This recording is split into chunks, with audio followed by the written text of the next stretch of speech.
आहोत वेगवान स्वरूपात। मुंबईतील ITI प्रवेशासाठी आजपासून ऑनलाईन प्रक्रिया संचालनालयाकडून सुरू करण्यात येते। राज्यात शासकीय 419 ITI असून त्यात 93,000 प्रवेश क्षमता आहे। ही प्रवेश प्रक्रिया सकाळी 11 वाजल्यापासून सुरू होणार असल्याची माहिती संचालनालयाकडून देण्यात आली आहे।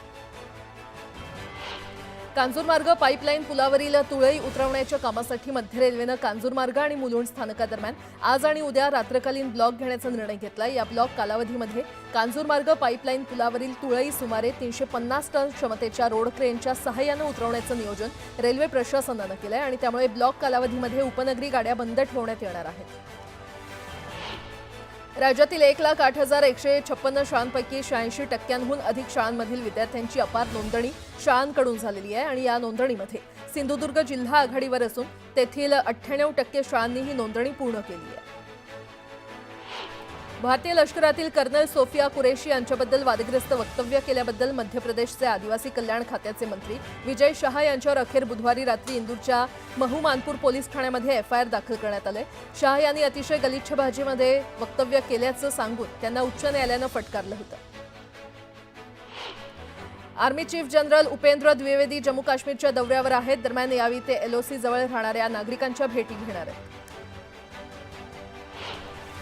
ऑपरेशन सिंधूच्या यशानंतर सैन्यानं दाखवलेल्या शौर्याच्या सन्मानार्थ संपूर्ण देशातील रेल्वे स्टेशनवर रोषणाई करण्यात आली आहे। तिरंगाच्या रंगात देशात रेल्वे स्टेशन उजळून निघाली आहे। जम्मू काश्मीरच्या राजौरीमध्ये सुरक्षा दलानं 2 जिवंत बॉम्ब नष्ट केलेत। हे दोन्ही बॉम्ब पाकिस्तानकडून डागण्यात आले होते। भारत आणि पाकिस्तान यांच्यातील संघर्ष संपुष्टात आणण्यात अमेरिकेनं महत्त्वाची भूमिका बजावली असा दावा डोनाल्ड ट्रम्प यांनी पुन्हा एकदा केलाय। या 2 देशांमध्ये जे घडत होतं ते मला फारसं आवडलं नव्हतं असं ट्रम्प म्हटले। हरिद्वारमध्ये बिबट्यापासून कुत्र्याला वाचवल्याचे CCTV फुटेज समोर आलेलं आहे। बिबट्यानं झोपलेल्या कुत्र्यावर झडप घातली आणि जवळच असलेल्या कुत्र्यांनी भुंकत धाव घेऊन बिबट्यावर हल्ला केला। त्याचा व्हिडिओ आता सोशल मीडियावर व्हायरल होतोय। छत्तीसगडमधील कांकेरमधील एका गावात बिबट्याचा मुक्त संचार पाहायला मिळाल्यानं नागरिकांमध्ये भीतीचं वातावरण आहे। वन विभाग आणि पोलिसांच्या पथकाकडून या बिबट्याला जेरबंद करण्याचं काम सुरू आहे। इस्रायली सैन्यानं दक्षिण गाझामधील एका रुग्णालयावर हल्ला केला। या हल्ल्यामध्ये 6 जणांचा मृत्यू झाला असून अनेक जण जखमी झाल्याची माहिती आहे।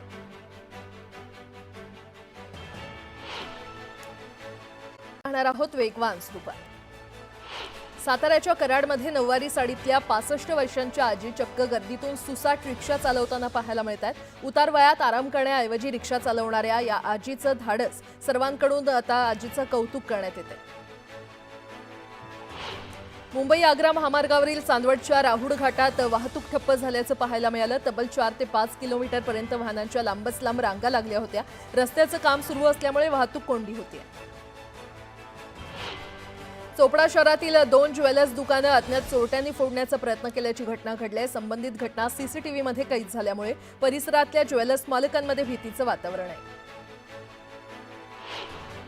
प्रेम प्रकरणातून एका तरुणानं आपल्या प्रेयसीची धारदार कोयत्यानं हत्या केली आणि त्यानंतर त्यानं काही क्षणातच स्वतः गळफास घेऊन आत्महत्या केली। रायगडच्या सुधागड तालुक्यातील परळीमध्ये मंगळवारी संध्याकाळी ही धक्कादायक घटना घडली।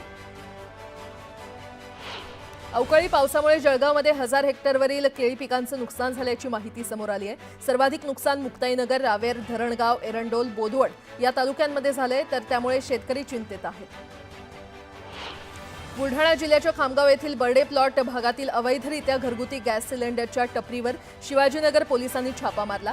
ॲपेसह 20 सिलेंडर, कॉम्प्रेसर मशीन आणि इलेक्ट्रॉनिक वजन काटा पोलिसांनी जप्त केला।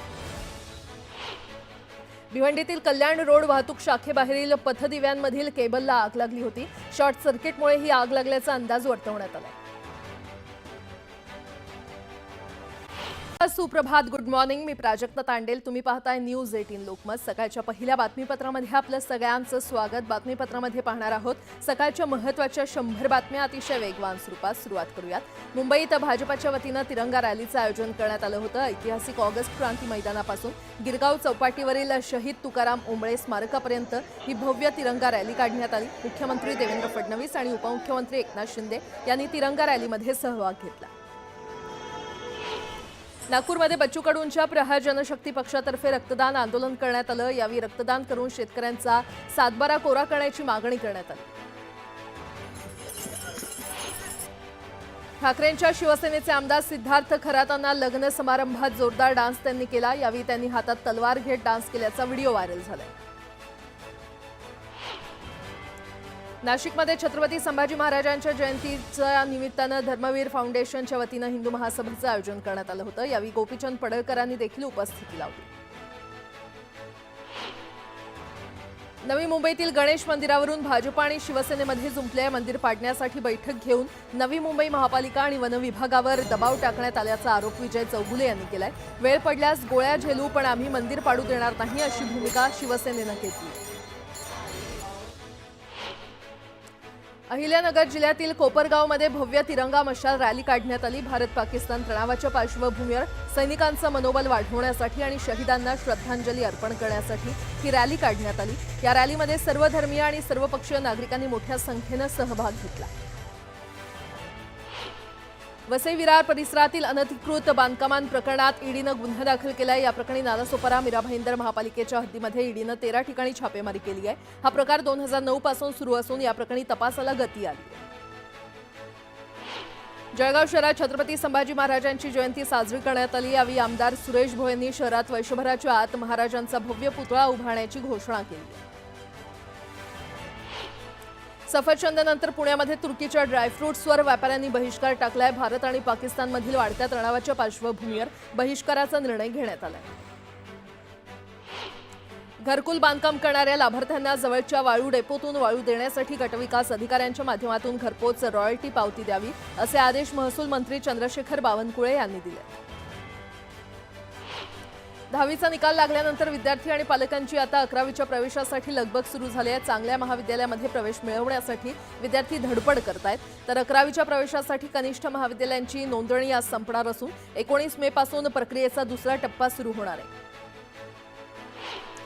छत्तीसगड तेलंगणा सीमेवरील करेंगुट्टा टेकड्यांभोवती असलेल्या घनदाट जंगलातील व्यापक कारवाईमध्ये 21 दिवसात 31 नक्षलवाद्यांचा खात्मा करण्यात जवानांना यश आले। त्यातील 28 जणांची ओळख पटवण्यात आली आहे।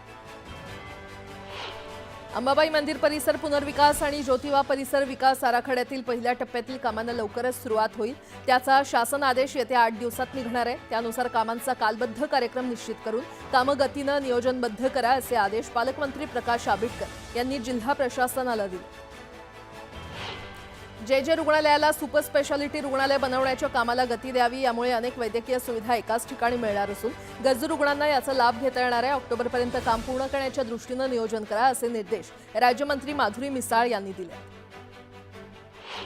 विलेपार्ले येथील जैन मंदिराचं उर्वरित बांधकाम 27 जूनपर्यंत यथास्थित ठेवण्याचे आदेश दिलेले आहेत। मात्र पावसाळा तोंडावर आल्यानं तिथे प्रार्थना करण्यासाठी तात्पुरते शेड बांधण्याची परवानगी घेण्यासाठी ट्रस्टनं उच्च न्यायालयामध्ये याचिका दाखल केली आहे। मात्र न्यायालयानं ट्रस्टला त्यासंदर्भात महापालिकेकडे निवेदन देण्याचे निर्देश दिले। देवनार डम्पिंग ग्राउंडमधील 110 हेक्टर जमिनीवरील 185 लाख टन कचऱ्यावर बायो रेमेडिएशनची प्रक्रिया करून तो हटवण्यासाठी कंत्राटदार नियुक्तीचा निर्णय पालिकेनं घेतलेला आहे। 3 वर्षात कचरा हटवण्यात येणार असून यासाठी 2386 कोटींच्या कंत्राटाची प्रक्रिया पालिकेनं सुरू केली आहे। ऑपरेशन सिंदूरनंतर दहशतवादी संघटनांकडून हल्ला करण्याची शक्यता नाकारता येत नाही आणि त्याच पार्श्वभूमीवर खबरदारी म्हणून पुणे शहरात ड्रोन, रिमोट कंट्रोल, मायक्रोलाइट एअरक्राफ्टवर पोलिसांनी बंदी घातली आहे। सुरक्षेच्या दृष्टिकोनातून 12 जूनपर्यंत ही बंदी असणार आहे। पालघर जिल्ह्यातील विक्रमगड तालुक्यात अचानक वादळी वारे आणि विजांच्या कडकडाटासह मुसळधार पाऊस पडला। रस्त्यावर आणि शेतात किराणा सामान विकणाऱ्या दुकानदारांची धावपळ उडाली आणि अवकाळी पावसामुळे शेतकऱ्यांसह सर्वसामान्य जनतेच्या दैनंदिन व्यवहारावर देखील परिणाम झाला। महाराष्ट्र तेलंगणा सीमेवर असलेल्या गोदावरी प्राणहिता आंतरवाहिनी सरस्वती या त्रिवेणी संगमाच्या ठिकाणी सिंहस्थ कुंभ म्हणजे पुष्कर पर्वाला सुरुवात झाली आहे। आजपासून 26 मे पर्यंत या त्रिवेणी संगमाच्या पवित्र स्नानासाठी तेलंगणा आणि महाराष्ट्राच्या हद्दीतील लाखो भाविकांची गर्दी होते।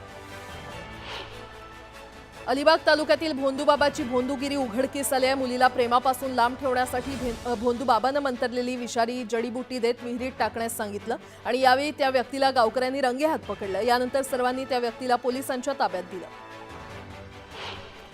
सांगलीच्या मिरज तालुक्यातील म्हैसाळ इथे प्रतिबंध असणाऱ्या पान मसाला आणि गुटख्यावर कारवाई करण्यात आली आहे। पोलिसांनी केलेल्या कारवाईमध्ये सुगंधी तंबाखू आणि गुटख्यासह 21 लाखांचा मुद्देमाल जप्त करण्यात आला आहे। या प्रकरणी एकाला अटक करण्यात आली। जिल्हाधिकारी अशोक काकडे यांच्या संकल्पनेतून सांगलीच्या मालू हायस्कूलमध्ये घरेलू कामगार महिलांसाठी आरोग्य तपासणी शिबिर घेण्यात आलं। सांगलीचे पालकमंत्री चंद्रकांत पाटील यांच्या उपस्थितीमध्ये हा शिबिर पार पडला। दापोली शहरातील शिवसृष्टी इथे धर्मवीर छत्रपती संभाजी महाराज जयंती साजरी करण्यात आली। संभाजीराजे प्रतिष्ठानच्या वतीनं एक तालुका एक जयंती साजरी केली असून यावेळी शिवप्रेमी मोठ्या प्रमाणात उपस्थित होते। दापोली शहरातील शिवसृष्टी इथे धर्मवीर छत्रपती संभाजी महाराज यांची जयंती साजरी करण्यात आली। हवामान खात्यानं आज मुंबईसह ठाणे पालघर भागात वादळी वाऱ्यासह पाऊस पडण्याचा अंदाज व्यक्त केला असून या अनुषंगानं सतर्कतेचा इशारा दिलाय आणि या कालावधीमध्ये काही भागात जोरदार वाऱ्यांसह पावसाची शक्यता वर्तवण्यात आली। शिवसेना नेते कमलाकर जामसांडेकर हत्येप्रकरणी जन्मठेपेची शिक्षा भोगत असलेल्या अरुण गवळी याची 2008 सालच्या खंडणी प्रकरणातून विशेष मोक्का न्यायालयानं काल निर्दोष सुटका केली आहे। तथापि जामसांडेकर हत्येप्रकरणी गवळी नागपूर मध्यवर्ती कारागृहात जन्मठेपेची शिक्षा भोगत असल्यानं या खंडणी प्रकरणात निर्दोष सुटका झाली असली तरी गवळी याला कारागृहातच राहावं लागणार आहे।